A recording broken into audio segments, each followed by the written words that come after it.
Дінде ер адамға шашын ұзын қылып өсіруге бола ма? Пайғамбарымыздың саллаллаху алейхи уәссәлам шашының ұзындығы кейде құлағының сырғалығына дейін жетсе, кейде иыққа дейін жететін болған. Бірақ шашын тарап, оған май жағып, әлсін-әлсін бал жаққандығы да хадис кітаптарында айтылады. Сондай-ақ шашы қатты өскен кездерінде буып, төрт бұрымға бұрымдап қоятындығы да риуаяттарда келтіріледі.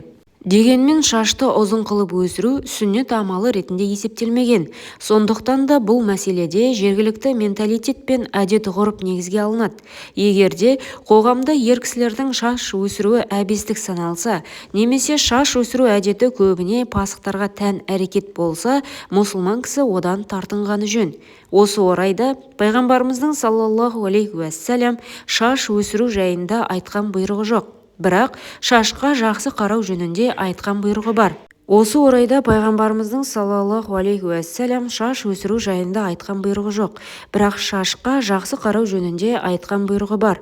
Сахаба Әбу Хурайрадан радиаллаху анху риуаят еткен хадисте Алла елшісі кімнің шашы болса, оған икрам етсін, яғни күтім жасасын деп бұйырған.